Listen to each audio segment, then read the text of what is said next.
maanta iyo shalay doodihii iyo khudbadihii la jeedinayay badankood waxay xoogga saarayeen Soomaaliya iyo sidii u saameysay isbeddelka cimilada. dalkeena wuxuu ka mid yahay dalalka aadka ugu nugul saameynta isbeddelka cimilada. Saa ogsoon tihiin isbeddelka cimiladu waa global issue adduunyada dhan u saameeya. laakiin impactiga siduu u saameeya dalalku way kala duwan yihiin based on so many factors. Ha noqdaan economic factors, institutional factors, environmental factors iyo kuwo kale oo tiro badan. Marka duruufo badan oo Soomaaliya wajahaysa darteed annaga waxaan nahay wadamada aadka ugu nugul oo dhibaatooyinkaas. Marka vulnerability indexkeenu waa very high. isbeddelka cimilada asalkiisa laba shay ayaa sababta laba siyaabood. midna waxaa la yidhaha natural causes oo si dabiici inuu dhaco, midna inuu noqdo anthropogenic change ama human man-made crisis darteed inuu dhaco. marka kan maanta adduunyada ka jira oo xooga ku socda oo saameyntiisu ba'an tahay waxaa sabab u ah GHG ama greenhouse emissionska oo oxy badanaya atmosphere-ka. greenhouse emissionskaas Soomaaliya iyo wadamada least developed countries iyo Africa guud ahaan aad bay u yaryihiin contributionkooda adduunyada. marka waxaa la qiyaasaa eber 3 inuu yahay kan Soomaaliya ay contribute gareyso. badankoodna uu ka yimaado beeraha iyo methane iyo nitrogen uu ka yimaado uusan ahayn mid warshado waaweyn leh aan leenahay oo sababa sida wadamada badankooda oo kale. Soomaaliya waxaa ka dhaca climate shocks almost every 2 years. Since 1990 waxaa la sheegaa ku dhawaad in ka badan 15 masiibooyin oo cimilo inuu dalka dhacay oo isu jiraan abaaro, daadad iyo kuwo kale ka dhaceen. 2022 abaartii ugu dheeraad baa dhacday. Every year abaar markay dhacdo waxaa dhahnaa waa abaartii ugu xumeed لأن سنة كسنة كده بيا سامين تيد أيا آد أبان دد ملايين أيا بركعة حولا دينتا دد باكو دينتا ديجان كبربرا so loss and damage كو آد بو فربدين هاي مركز طبعا دعنا وحلا شيء سدح ميل سومالي إني عنلان وجيس فامين إني قاركود كل عاد أهل سويت أبارتان ولا ممكن لواتن إلا بدي دعدي waxaa khatar u galnay in macluul lagu dhawaaqo oo markii dambe laga badbaaday. sanadkii xigay 2023ka roobab mahiigaan adeyn oo loo yaqaan El Niño roobtii deerta. roobka wuxuu sababay deegaanadu inuu burburo, buundooyin ay burburaan, wadooyinka ay jabaan, infrastructures badan ay baabaan. waxa ugu xun dad badan inay dhintaan, xoolo badan ay baabeen. hay-adda maareynta musiibooyinka dalka ayaa waxay samaysay rapid assessment iyadoo World Bank oo shaqeynaya. warbixintooda waxaa ka soo baxday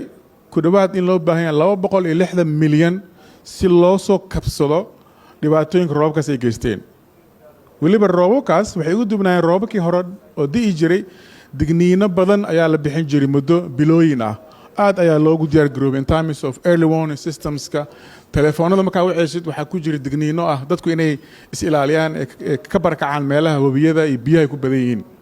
يقولب إذا يروب كإيمانن سامع أنت سلاجنا ويسوب سأقصد العقد سلاجات فرق بدن وين العقد الدخل الدلك السوق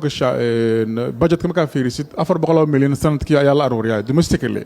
هذه أبار أما كلام الشق مرد على الله بهذا العقد الله بقولوا مليون كده وأدريم كرتا ماشي ليكين كورني أدو على ده كأن بدن كود وحيكون تيرسيين economic activities كان سمينه sectors أو climate sensitive waxaa soo arka beeraha iyo dhaqashada xoolaha oo iyaguna khatar weyn ay ku hayaan isbeddelka cimilada. dhaqaalaheena 60% wuxuu ka yimaadaa agriculture. 60% kaas markii abaar dhacdo hoos u dhaca ku yimaada because lacagta hard currency-ga dalka soo gasha waxay ka timaadaa dhoofinta xoolaha iyo dhoofinta dalagga soo go'a. haddii abaar dhacdo marka waxna lama beerto, crop failure dhaca, xoolihii waa dhintaan, dadkii ka shaqeyn lahaa waxaasan displaced ay noqdaan. That's marka has direct linkage to economic activities ki dhaqaalaheena. العليس marka every 2-3 years awaara dhacdo. marka every 2-3 years maxamili karnaa dad inay dhintaan boqolaal kuna, maxamili karnaa dad inay barakacaan, maxamili karnaa inay xoolo badan baabaan, deegaanka inuu burburo. marka at any angle, at any sphere climate waa crisis marka oo khatar ku ah dhaqaalaheena nabadgelyadeena xasiloonideena iyo jiritaankeena qodobkan kaliya dhaqaale ma ahanay sidoo kale essential threat jiritaanka ummadeed ayuu halis ku yahay marka fiirisaan projectionska mustaqbalka waxa ku qoran temperature inuu sii siyaadi doono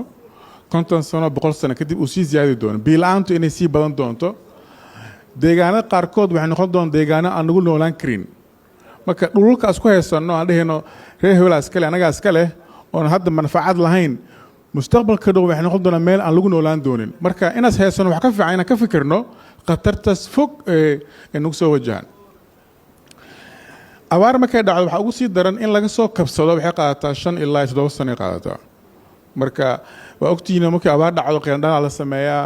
barboosada la qoraa waa tuugsanaa waxaas aan tuugsano muddo qaata inay timaado markay timaadana meesha ku dhamaato lama yaqaano dhibaato ka taagan dadna waa dhintaan marka xaalku marka aad u adag yahay markay timaado abaar ama climate shocks markuu yimaado inay markay dhacdo markay dhacdo kadib recovery processka iyo sidoo kale u diyaar garowga caadiyan aan sameyno in wax laga qabto climate change waxaa la yidhahdaa marka threat multiplier mushkilo kasta oo dalka ka jirta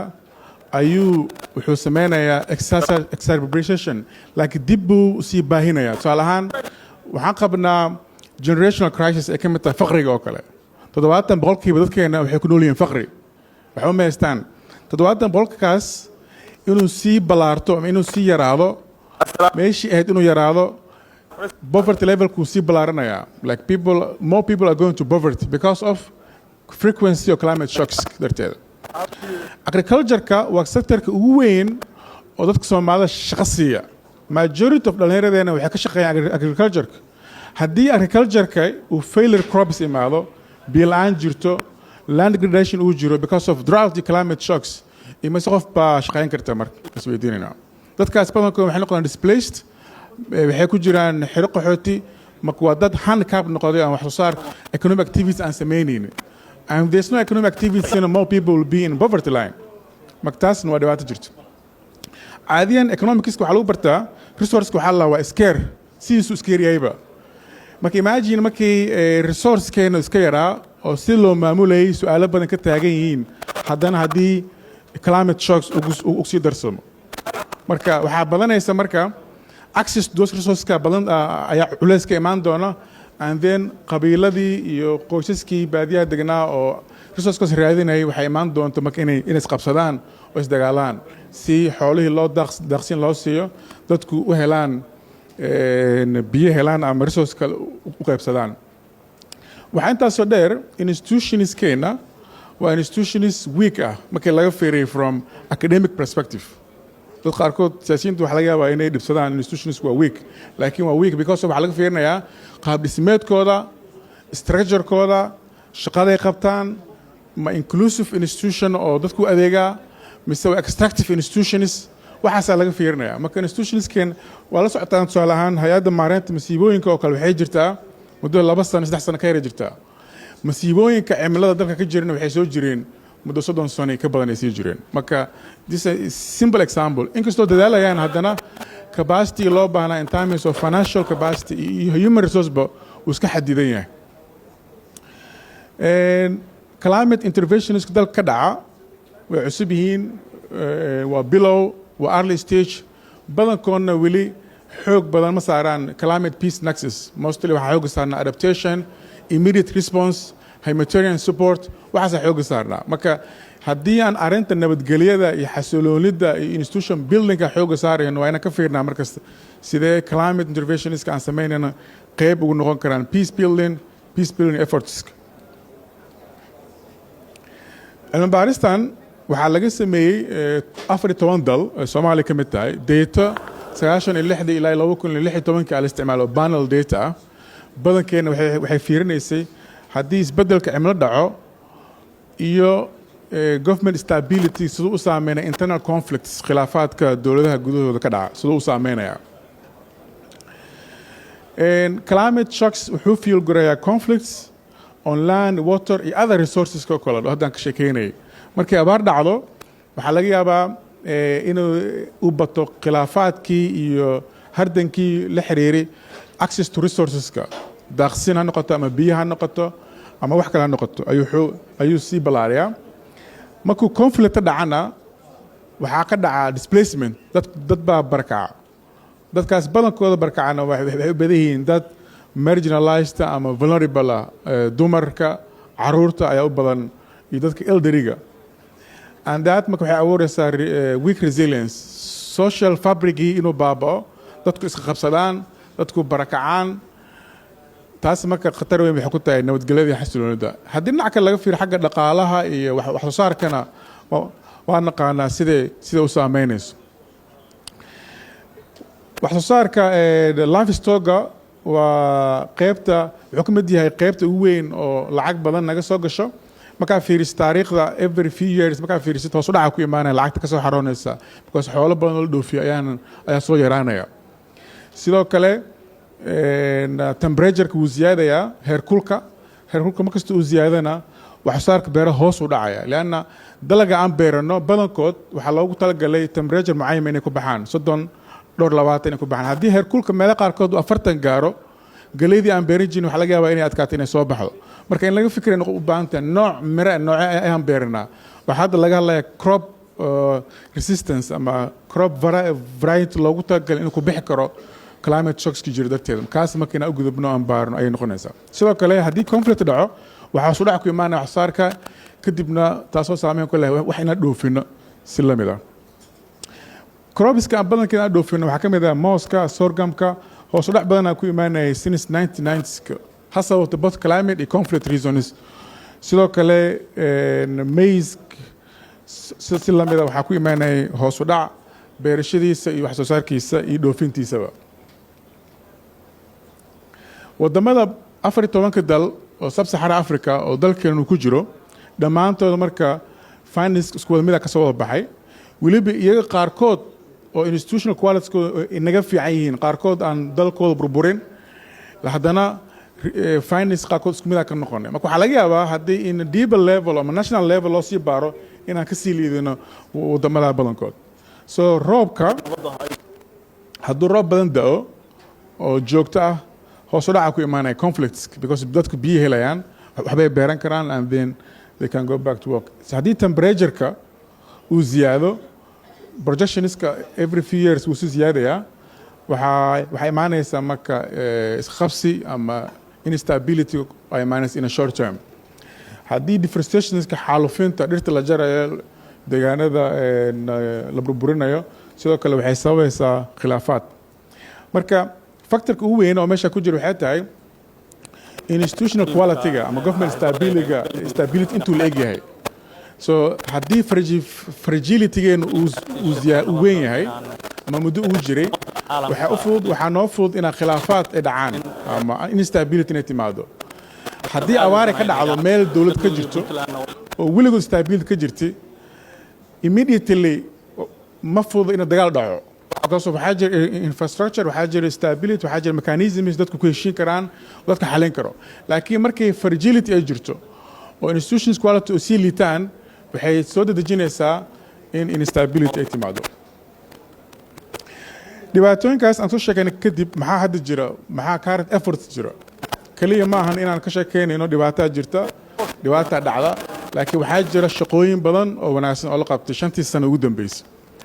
waxaa la sameeyey wasaaradda deegaanka isbeddelka cimilada oo hadda 3 sano jirta federal member stateska dhammaantoodna waxay leeyihiin wasaarado oo ka shaqeeya arrimaha deegaanka iyo isbeddelka cimilada ayay leeyihiin which is a good thing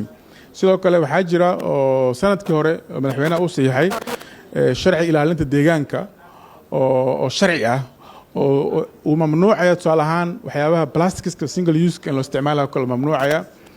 mamnuucaya in la jiro dhirta qoyan iyo waxyaabo badan u fiican deegaanka marka taas waa horumar oo laga sameeyay xagga shuruucda sidoo kale dalku wuxuu leeyahay qorshaha yareynta diqowga hawada ama NDCs kiis saddexaad oo national determined contribution oo ah ballanqaad markaan hirgelinay Paris Agreement 2015kii adduunka wuxuu isku raacay heshiiskii Paris oo loogu talagalay in lagu tacaalo isbeddelka cimilada Soomaaliya 2016 ayay endorse gareysay kadib waxaan ka bilaawnay sidii NDCs loo sameyn lahaa hadda waxaan leenahay kiis saddexaad ayaan leenahay waxaa ka midnahay wadamo farqutiris ah oo Africa iyo East Africa oo leh qorshahaas sidoo kale dalku wuxuu leeyahay National Adaptation Plan qorshaha la qabsiga isbeddelka cimilada oo meel fiican maraya oo gabagaba ah laakiin kuwaas aan leenahay u baahan in la fuliyo gaab ayaa wuxuu dhaxeeyaa qorsheynta iyo fulinta markay timaado dalka qorshayaal badan ayaa leenahay laakiin intee in la eg ayaa loo tarjumaa wax xaqiiqi ah oo qofka Soomaaliyeed noloshiisa ama deegaanka Soomaaliyeed taabanaya taas ama su'aal badan ka taagan tahay taasina waxaa ku sababeynay coordination ma jiro oo heer qaran ah ama guud ahaan dalka oo dhan qololba si gooni ay wax u qabataa sidoo kale resourceska especially financial resources ka yar yihiin waa underfunded markaa koodna shaqooyinka la qabtay aad ay u adag tahay in la cabiro saameynta ay leedahay maxaa laga faa'iiday muxuu qof dad badan nolosha badbaadisiin kale dalku wuxuu leeyahay National Climate Fund oo sanduuq loogu talagalay in lagu maamulo laguna maareeyo dakhliga loogu talagalay in wax lagu qabto isbeddelka cimilada oo xafiiska madaxweynaha ka tirsan sanduuqaas waxaa xubna ka ah oo member ka ah wasaaradda maaliyadda wasaaradda isbeddelka cimilada xafiiska ra'iisul wasaaraha xafiiska madaxweynaha bangiga horumarinta Soomaaliya dhammaantood markay waxay si guud uga wada shaqeeyaan sidee resource loo mobilize gareyn lahaa looguna adeegi lahaa arrimaha isbeddelka cimilada sidoo kale sanadkii hore May xafiiska amniga qaranka dalka wuxuu soo saaray warbixinta khataraha amniga qaranka oo markii u horeysay oo lagu sheegay climate change inuu yahay national threat khatar ku ah amniga taasoo xoojinaysa in climate-ka uu yahay issue la xiriira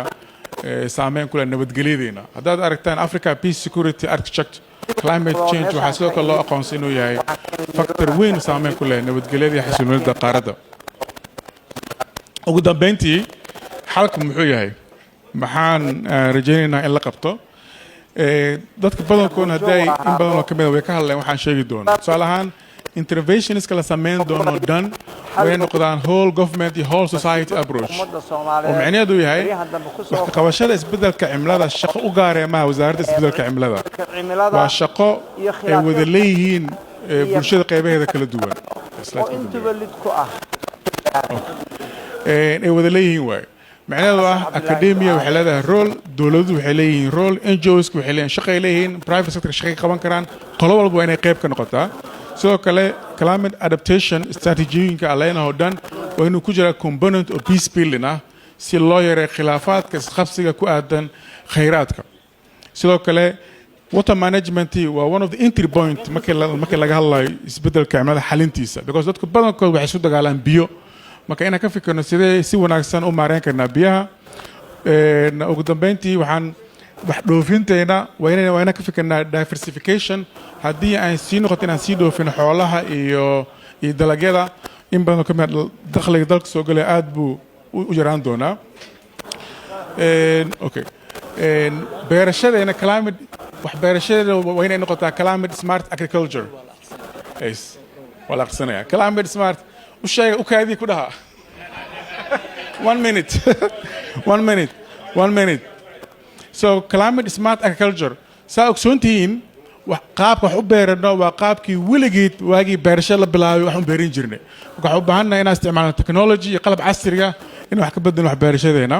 sidoo kale institutionskeena dawliga waa inaan xoojinaa in terms of structure iyo shuruucda iyo capacitygooda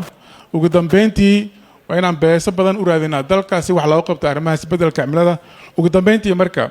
oo haddaan laga dhawaajiyey cilmiga oo indigenous knowledge-ka loo yaqaano oo dalka Soomaalida waagii hore ay lahaan jirtay aan qorneyn inta la baaro la qoro lagu daro science iyo technology-ga casriga adduunka si wax looga qabto isbeddelka cimilada aad waa mahadsantihiin waxaan rajaynayaa guul